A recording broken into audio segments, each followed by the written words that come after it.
And indeed, speaking of cautionary tales, I think it is certainly time for you to give us a short extract and an introduction to our prize winning author for Teens of Tomorrow. This is our big winner of the top 10, Shreyas Muthusankar, who I had the pleasure of working with in the edits, but I think both of us agreed that this was a really poignantly beautiful story. Shreyas isn't able to join us on video, so you're going to have to look at Kel's lovely face throughout this particular interview, but she's here for your viewing pleasure.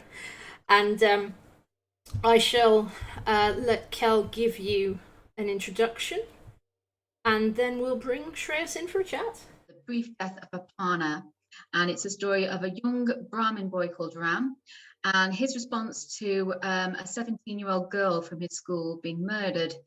And what is shocking about this is not just the crime itself, but the community's response to that crime, as it becomes clear that the girl in question has been killed because of a relationship she had with a boy of a different caste. And the sort of expectation from the community that that is going to lead to consequences. So I'll read you just a brief snippet to give you a flavour of the story. Roll call progressed uninterrupted, and the day continued to be bright and sweaty and nervous. For 3 periods, discipline quelled curiosity as Ram focused on his studies. As the world began to swelter in earnest, the students were excused for breakfast. Breakfast time often began with an eruption of clamour, conversation and gossip. But that day, depressed murmurs trickled inwards from far corners of the room. Students huddled together, searching for hands that needed holding. There were fewer shoulders to dry their tears. Most of Ram's few friends had gone to commiserate with others over this phantom distress, leaving him wanting for company. Oh, I can hear you.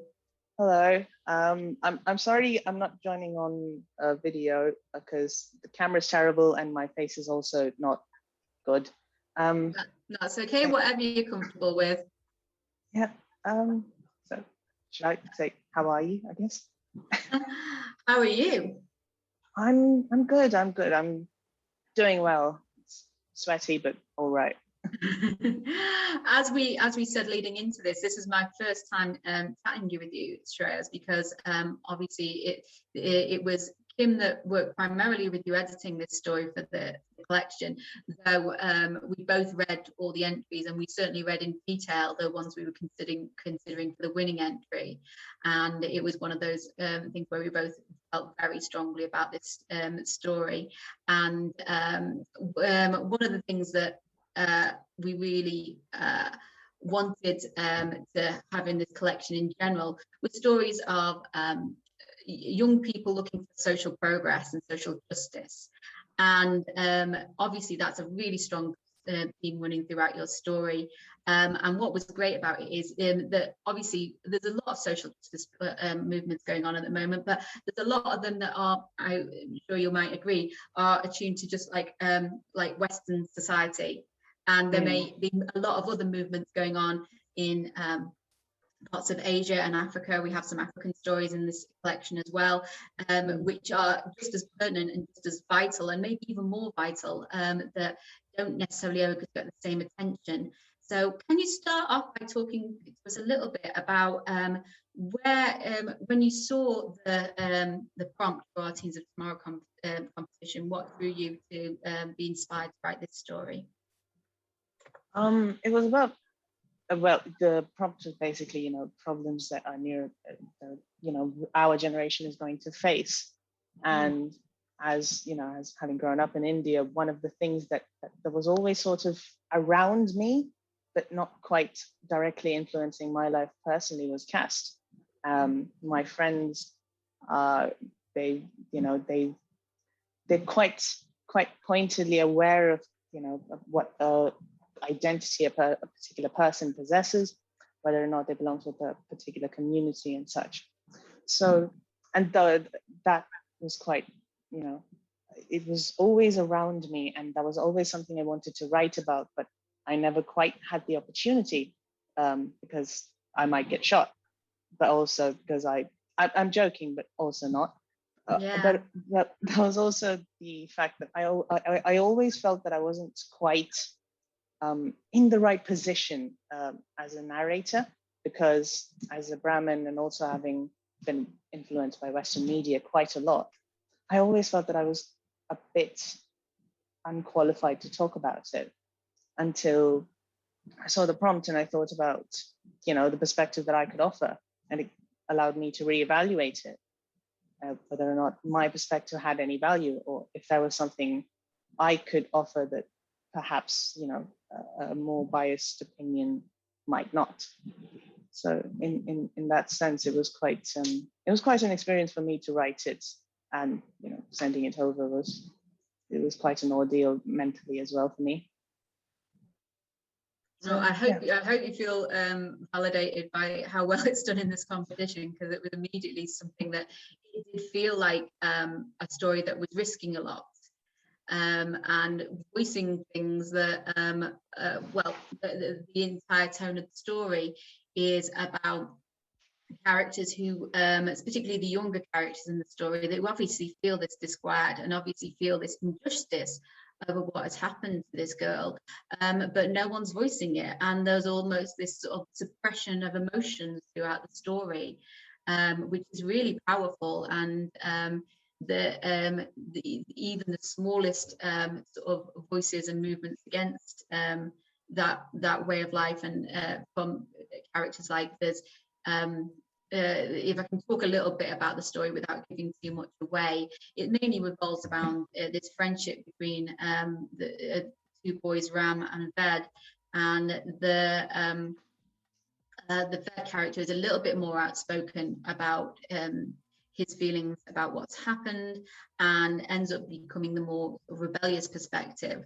Whereas I think you characterize Ram in a really interesting way, that he is from a family where there isn't a lot of prejudice from his parents against people of other castes and other social backgrounds, and that there's a sort of privilege in his character, that he's not had to sort of feel like this sort of raging injustice because he hasn't grown up around it. Is that something that you relate to? Yeah, excuse me. That both of those characters were things that I wish I were. That I have been at different points in my time. Vade as a character, as a rebellious person, as someone who's outspoken to justice, is a character that I wish I embodied on a more regularly.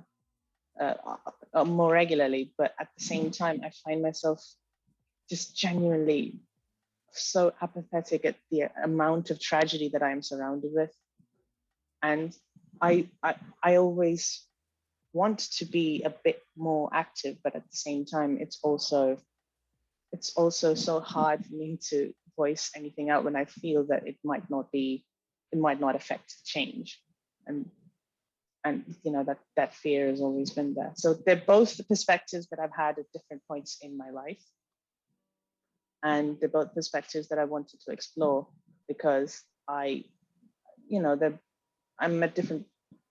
They're both quite intricately different in the sense that one is passionately involved, and that makes them sort of extremely dismissive of or like contempt of this other group, whereas this one is more calm, but to a fault as well. Going on to sort of look at the further sort of cultural background and setting of your story, as someone who's writing, you're now based in, is it Birmingham University you're studying at now? Yeah, I'm an international student there, University of Birmingham.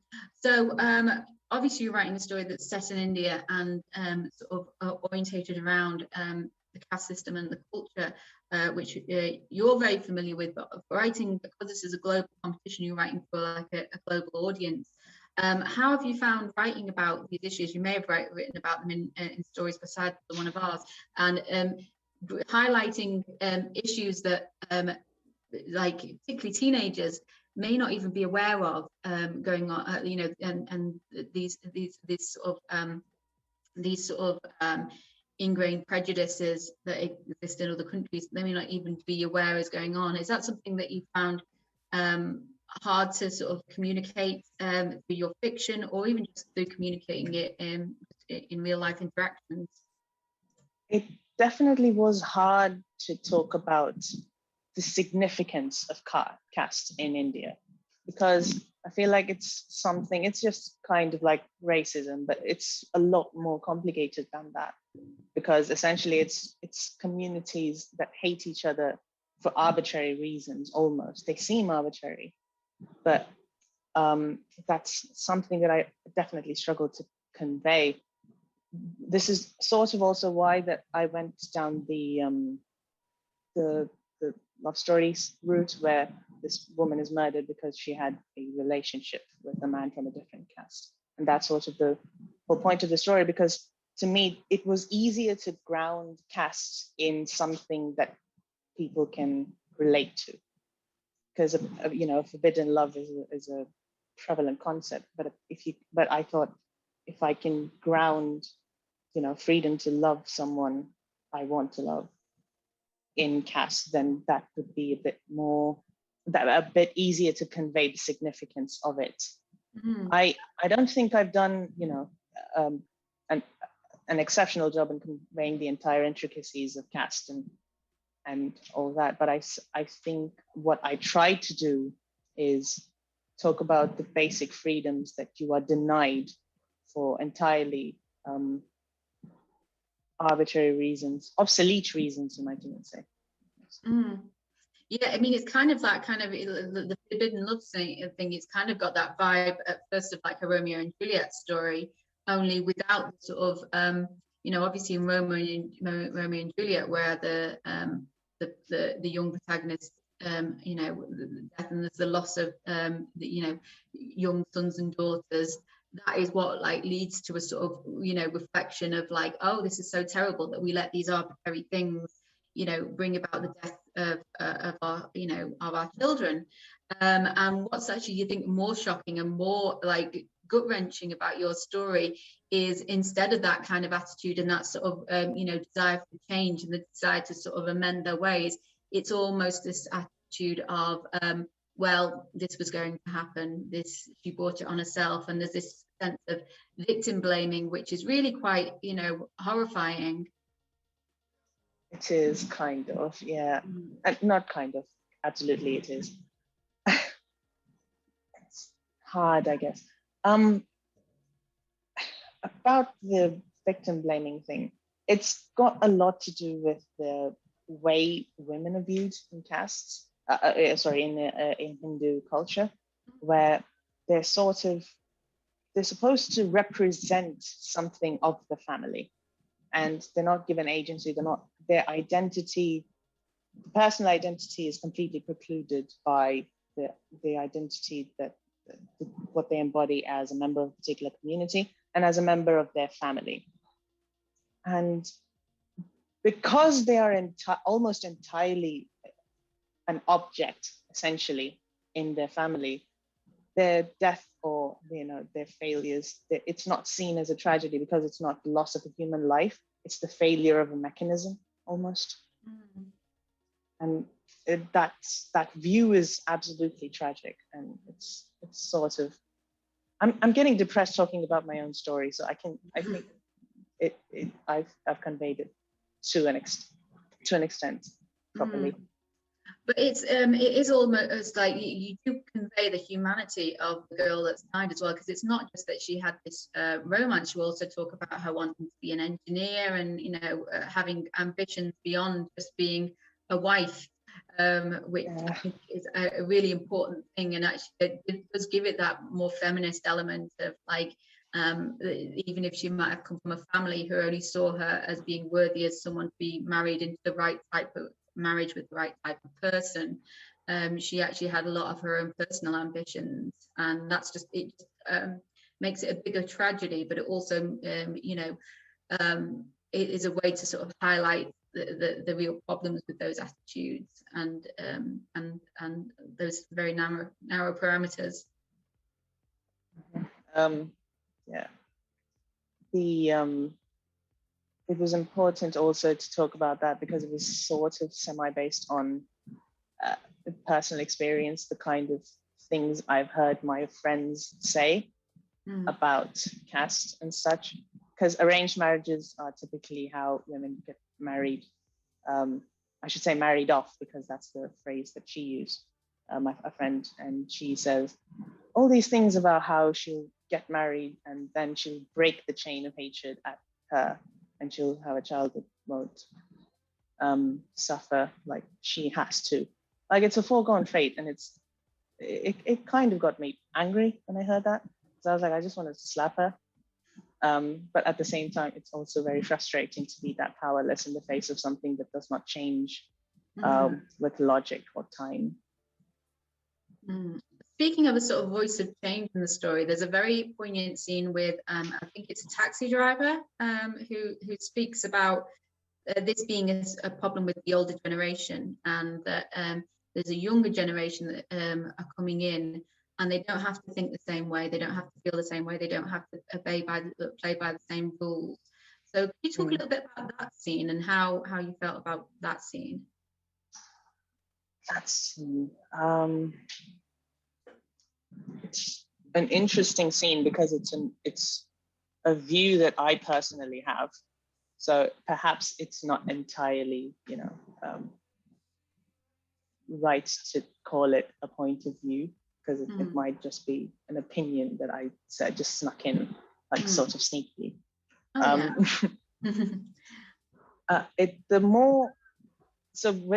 Based on my observations of how caste is oppressive, it's increased when in lower income families. It has a pronounced influence in the more rural areas you go, and the less educated a particular family is.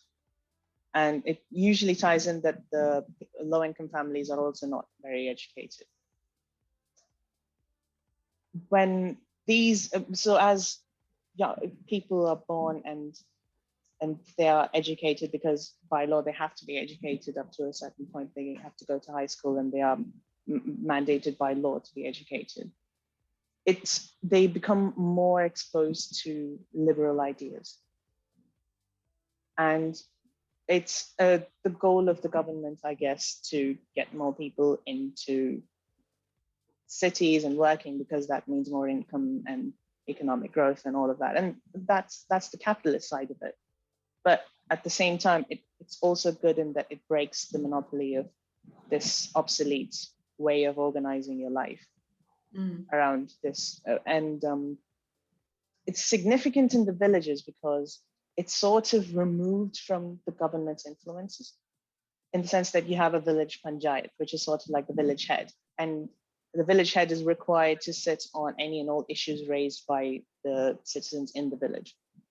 And that's not really legal in the sense it doesn't follow the same legal rules. It doesn't go to the government. It doesn't follow laws per se. It's entirely, the ideas of a one man deciding everything. And the more ideas you're exposed to, I feel, it's always going to result in greater progress. Absolutely, absolutely. I'm wanting to move on just briefly to talk about some stuff, because I'm aware of time, and I do want to talk a bit more about you. And I know we've talked about a lot of heavy issues in your story, which, you need to get into, because it does have that, it does have a lot of impactful issues in there. But I just wanted to talk a little bit more about you as a writer and you as a person.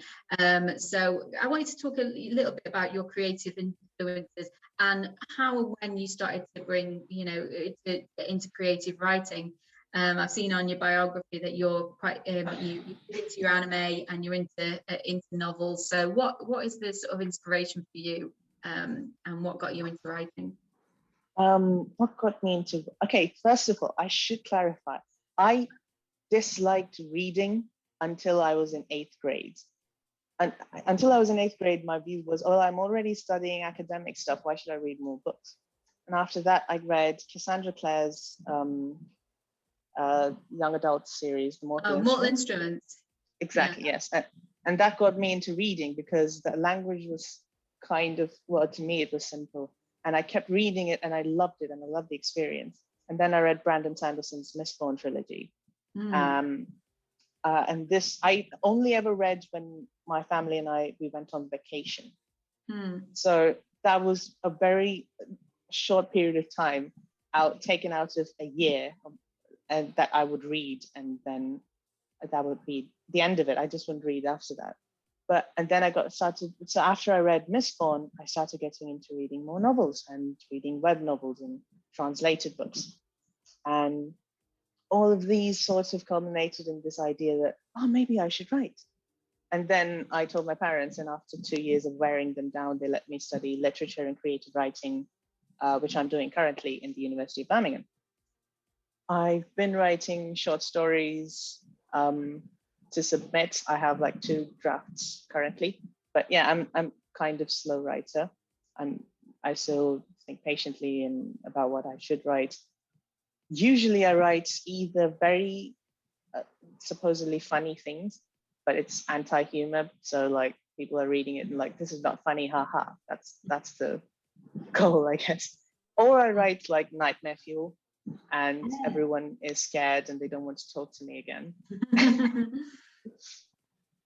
So as for anime, I've been watching since I was 4, something like that. So I've always been watching anime. I love the animation style, especially because I can see plot twists and such coming from a mile away, and it's always easy. But with animation, I stick around because, flying lights and people with golden hair fighting, and it's cool.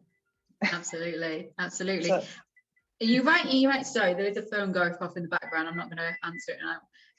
But is that something you'd be aspiring to write? Because obviously, Aparna, it's a very, it's very sort of gritty, realistic story.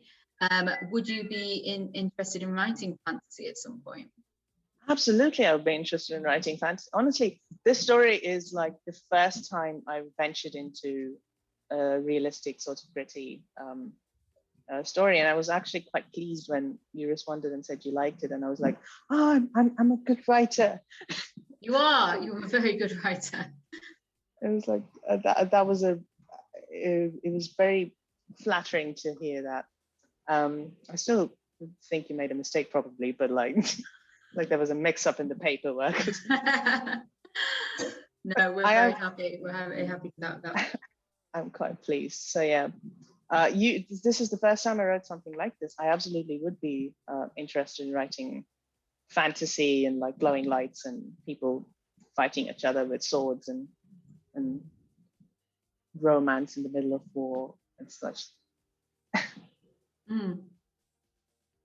Well, fantastic. There was one other thing I was wanting to ask you about beyond. Let me see.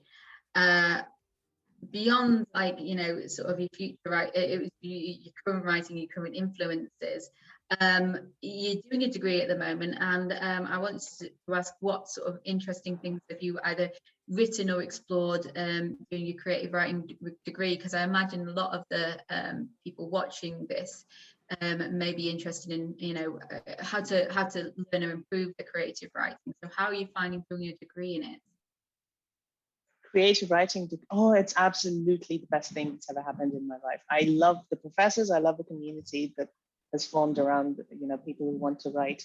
I enjoy writing and just trying out different forms and different ways and different modes. Like, it's not just the novel form. You have short stories and like screenplays. Thinking about how to put my ideas onto the page, and like having the actual motivation to just not stare at the empty Word file and actually writing things. And it's fine if you fuck up. What's the rule with expletives? I'm sorry. Yeah, it's actually, I mean, I did a writing degree as well, and it's if your class is anything like my class, it feels like a place where you feel safe to fail. That you see any kind of like anything you've done wrong, it's like it becomes a learning curve, and it's something that you know better for next time. You just feel stronger for it. Absolutely. Yeah, it's also the most like the best kind of people there, and you can just write nightmare fuel. You can write about babies holding knives and then going out on a murder spree. That sounds It's like one of Kim's absolutely- stories. I've actually written something like that. You can Well, also write we about- may well at some point, because we're both quite into our horror. So we may well, like, want a future anthology maybe be horror themed. So look out for that. So we'll be calling for your babies wielding knives stories at that point. It's going to be amazing. Well, we'll have to leave it there, Shreyas, only because we've got another writer waiting in the rings. But it's been absolutely wonderful talking to you. Wonderful getting into the sort of very hard-hitting, very difficult themes you deal with in your story, and I commend you for tackling them and having the guts to write about something which, as you've alluded to, a lot of people still won't speak about, and so I think that's very brave. I think you're very talented, and I hope your degree continues to go well, and I hope that we maybe hear more from you in the future for Hard Voice and future anthologies, because I think everything you do now is just going to get better and better. Thank you so much. Thank you for having me, and thank you for giving me the opportunity to write the story. It was an experience.